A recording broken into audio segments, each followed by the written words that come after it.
For those of you not familiar with what the yamas are, let me just take half a step back. When we study yoga, most of us think that yoga means what we do with our bodies. A headstand, a handstand, trikonasana, lotus position, whatever I'm doing with my body. But actually, Sage Patanjali, who's known as the father of yoga, the sage of yoga, gave 8 limbs of yoga. And that's actually what's called Ashtanga yoga, those 8 limbs. And the very, very first of those limbs is the yamas. The second are the niyamas.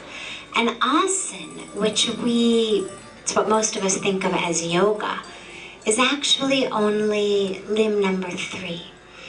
And that's a really important distinction, because if we were going to build something, you can't start on the 3rd floor. Anyone who's ever built a house or a building or any kind of structure understands that the very first thing we have to do is dig deeply into the ground, lay a strong foundation, and the building can only go as high as the foundation is deep and strong. And so the yamas and the niyamas form the foundation of the structure of yoga. And then of course from asana we move all the way up through the other limbs until ultimately we get into samadhi, which is the 8th limb and the ultimate goal, that union that yoga means, which is a union of the self with the divine, a union of the self with the universe, the supreme, the higher self, God, whatever word or term or language we use to describe it.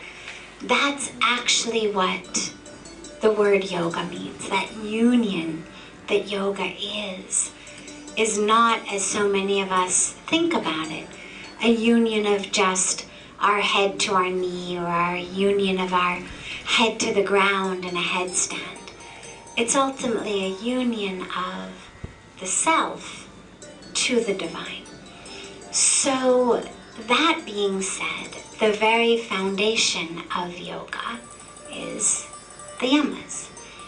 And the very first of the yamas is ahimsa, or nonviolence, which means that regardless of how fabulous our headstand is, or regardless of how flexible our body might be and how long we can sit in Padmasana, or how long we can hold a Trikonasana, or how many sun salutations we can do, regardless of that, if we're not living nonviolence, then what we're doing isn't yoga, it's acrobatics, or it's calisthenics, or it's aerobics, or it's stretching, or it's any of these other terms that just describe what we do with our body. If it's yoga, it begins with nonviolence. When most of us think about violence, though, we think about it literally as in something that goes out and hits someone. If I refrain from beating you up, I've achieved nonviolence. But there's violence in word, in thought. How many of us have walked out of a yoga class and we're still in the dressing room getting dressed, and we find ourselves saying, oh my God, did you see what she was wearing? Or, God, she really put on a lot of weight over the weekend. Or, God, what was she thinking or he thinking when they said this? Gossip is violence. We're not even out of the yoga studio,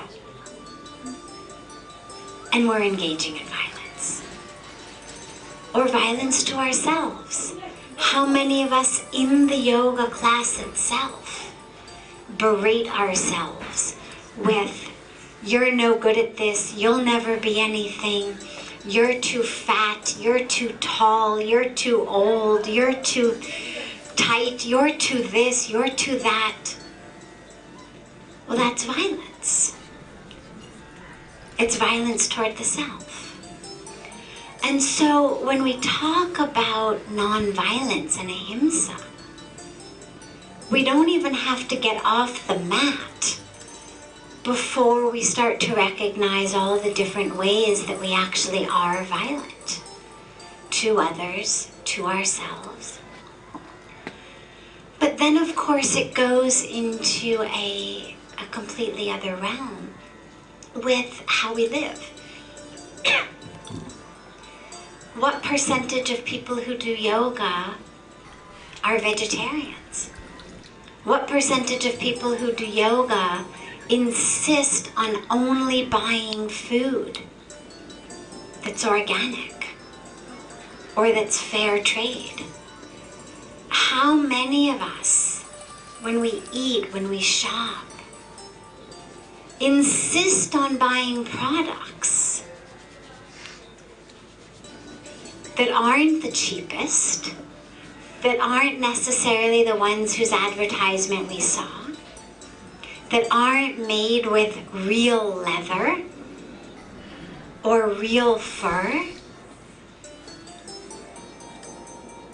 but that were made by companies who are certified in fair trade, where we know that no women, no children were working in sweatshops to produce them, that we know that every employer received a fair wage and health benefits, that we know that they were produced organically, without toxic chemicals leaching into our soil, then into our groundwater, then into our rivers, toxifying the land and injuring the health of people downriver. Well, if we're not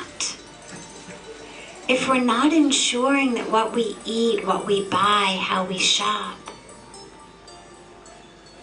is as non-violent as possible, then it doesn't matter what we're doing on the mat, it's not yoga. There's a push in commercialism, in the media, to keep buying more and more and more and more and more. And that push itself is violence, because everything that's produced is produced in a factory that's destroying our environment. So whatever we do, from the minute we wake up in the morning to the minute we go to sleep at night, we have the option and the opportunity to make it a choice for nonviolence. And lastly, what that actually ends up doing is, even if we're not spending time on a yoga mat, even if we're not learning the asanas, we're actually able to still be yogis from the very foundation. Yes, of course, learning the asanas is going to be wonderful for our body. Learning pranayama, moving up, is ideal. But if we're able to begin with ahimsa and satya and truthfulness and move through the yamas and niyamas in our life, then whatever we do becomes yoga.